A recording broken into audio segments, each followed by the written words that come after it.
penggunaan bahasa Melayu yang dicampur aduk yang dikenali sebagai bahasa rojak itu.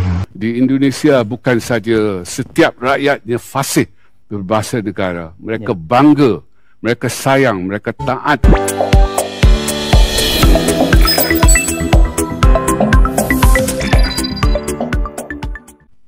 Assalamualaikum warahmatullahi wabarakatuh. Halo teman-teman, jumpa lagi di Aryan M Channel. Oke, buat teman-teman yang klik video ini, seperti biasanya saya harapkan mudah-mudahan teman-teman masih dalam kondisi sehat walafiat. Baik, di kesempatan kali ini saya akan ajak teman-teman untuk melihat sebuah video dengan judul Malaysia tidak ikut menanam tapi pengen ikut memanen. Oke, seperti apa ulasannya? Kita akan lihat bareng-bareng.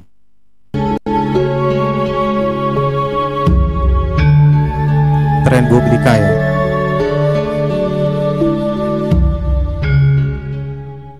Lupakan saja bicara soal konsep negara yang pelik. Kita bicara dengan bahasa yang mudah, bahasa bocah-bocah. Kita ngomong mengenai budi pekerti atau moralitas. Nah, ceritanya pada zaman dahulu kala, penduduk Nusantara memiliki kerajaan Sriwijaya hebat yang berpusat di Palembang. Kerajaan inilah yang mengembangkan bahasa Melayu kuno. Kalau sekarang, Palembang berada di wilayah Indonesia. Nah, ketika penjajah datang, Nusantara akhirnya terbelah. Negeri ujung Medini jatuh ke tangan Inggris. Adapun, wilayah yang kini bernama Indonesia dikuasai oleh Belanda. Akibatnya pula kerajaan Riau Johor yang mengembangkan bahasa Melayu setelah era Sriwijaya pun terpecah. Sejak itulah perkembangan bahasa Melayu terpisah. Di negeri ujung Medini, ada 4 bahasa yang berkembang. Selain bahasa Melayu, juga ada bahasa Inggris, bahasa Tamil, dan bahasa Mandarin. Adapun, di wilayah Hindia Belanda, berkembang bahasa Melayu dan Belanda. Tapi akhirnya para pemuda bersumpah untuk menjadikan bahasa Melayu sebagai bahasa kebangsaan bernama bahasa Indonesia. Mereka pun bertekad dan berjuang mendirikan negara Indonesia.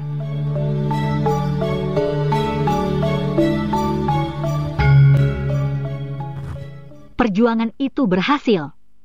Negara Indonesia berdiri kokoh. Bahasa Indonesia warisan nenek moyang itu berjaya hingga sekarang. Tapi rupanya tetangga sebelah lain lagi nasibnya. Selama 1 abad, mereka kurang bisa merawat bahasa Melayu warisan nenek moyang itu. Apalagi, ada 3 bahasa lain yang juga dipakai hingga sekarang.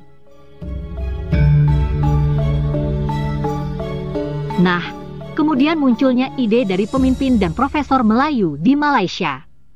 Mereka mengajak Indonesia untuk kembali ke zaman dulu saja, zaman sebelum ada penjajah. Intinya, minta Indonesia agar pakai nama bahasa Melayu saja. Mungkin tujuannya agar kegagalan bahasa Melayu di Malaysia sedikit bisa ditutupi. Bahkan, kalau bahasa Indonesia bisa diubah jadi bahasa Melayu, wah tentu Malaysia ikut jadi hebat. Kami tidak tahu ya, secara moral dan budi pekerti, bagaimana cara-cara seperti itu. Dulu tetangga bersikap santai dan bermain-main dengan bahasa Inggris, kini ingin pula ikut menikmati keberhasilan bahasa Indonesia. Tidak ikut menanam, tapi mau memetik hasilnya. Nah, bocah milenial mungkin bisa menilai, apakah hal itu elok atau tidak.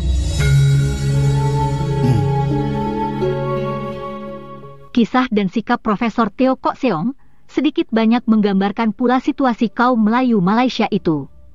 Beliau sejak dulu jujur dan konsisten mengingatkan pentingnya menjunjung bahasa Melayu, hal yang ternyata gagal dilakukan Malaysia. Dia tampak prihatin sekali.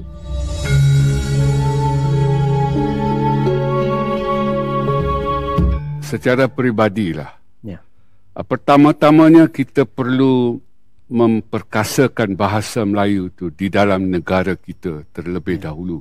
Sebelum kita ingin menyebarluaskan ke tempat-tempat di luar.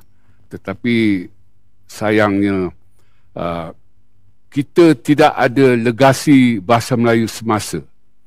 Ya, selalu kita berwacana ataupun naratif kita bahasa Melayu adalah lingua franca pada abad ke-16, bahasa Melayu penting. Di Indonesia, legasi itu yang lampau itu tahun 1928 mereka sudah mencipta bahasa Indonesia itu sebagai bahasa yang akan menyatu padukan rakyat Indonesia apabila merdeka nanti. Jadi dan setelah mereka merdeka pada tahun 45, legasi itu sampai hari ini bertambah kuat semakin hari. Jadi di Indonesia bukan saja setiap rakyatnya fasih berbahasa negara, mereka bangga, mereka sayang, mereka taat kepada bahasa negara. Ucapan Profesor Theo sebetulnya menggambarkan keprihatinan yang mendalam. Hal ini amat mudah dipahami. Hampir setiap tahun, pemerintah Malaysia selalu menggelar seminar atau simposium mengenai bahasa Melayu. Tapi tidak ada perubahan kebijakan yang berarti. Tak ada perubahan sikap juga dalam masyarakat. Bahkan, 10 tahun lalu, atau mungkin lebih, Profesor Theo sudah mengingatkan. Saat itu beliau masih muda. Dari video berikut ini, jelas pula bahwa masalah bahasa Melayu adalah masalah laten. Tua, udah putih rambutnya. Hari ini kita nak bincang tentang situasi atau isu bahasa rojak ni dan kenapa bahasa Melayu yang betul-betul itu tidak dimartabatkan sebaik-baiknya. Tapi sebelum tu, untuk mencetuskan kegairahan anda, nak mengimbau kembali kenangan berbual bersama rakan-rakan, kita saksikan bingkisan ini. Asal kau senang je ni, semacam aku tengah ngau bercinta dengan sawan suka kat seorang budak. Kau ni koyo gila. Rasanya pun awet je cinta. Awet je cinta. Awet baik, mestilah katakan cintaan. Awet mana? Story lah. Story sikit. Alah, Stumina Chun. Kita biasa dengar kan? Okey, bayangkan kalau perbualan ini diganti dengan penggunaan bahasa Melayu sepenuhnya. Agak skema. Kita saksikan. Macam ini. Sebenarnya, saya ni dilamun cinta. Awak ni jiwa-jiwa betul. Asal jumpa gadis, jatuh cinta. Asal jumpa gadis, jatuh cinta. Masa kan tidak. Gadis yang saya jumpa ni begitu cantik rupawan. Gadis yang mana? Tak sudikah awak berkongsi dengan kami? Gadis dari fakulti sebelah.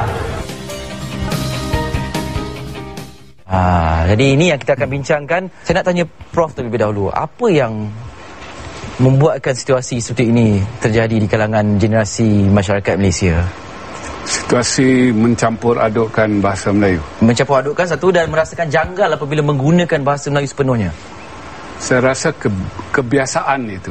Mereka tak biasa dengan penggunaan bahasa Melayu yang sepenuhnya. Mereka lebih biasa dengan penggunaan bahasa Melayu yang dicampur aduk, yang dikenali sebagai bahasa rojak itu.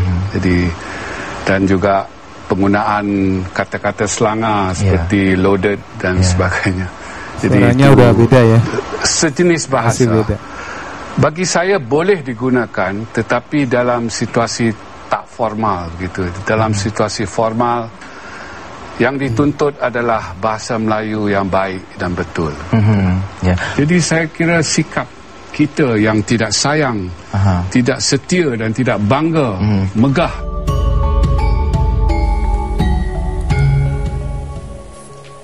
Terima kasih ya teman-teman sudah menonton video kami. Oke teman-teman ya, demikian ya satu ulasan video dari Tren Publika, di mana sebuah video ini dikasih judul Malaysia tidak menanam tapi ikut memanen. Oke, ini tentunya ditujukan pada apa yang dilakukan Malaysia yang selama ini memang sering mengeklaim apa yang ada di Indonesia, seperti penutur bahasa Melayu sekitar 300 juta, dan itu selalu diklaim oleh Malaysia. Dan banyak lagi hal-hal yang sering membuat kita orang Indonesia selalu bereaksi. Oke teman-teman ya, demikian satu buah video. Menurut teman-teman gimana? Silakan teman-teman bisa berkomentar. Jangan lupa tinggalkan like dan subscribe. Wassalamualaikum warahmatullahi wabarakatuh.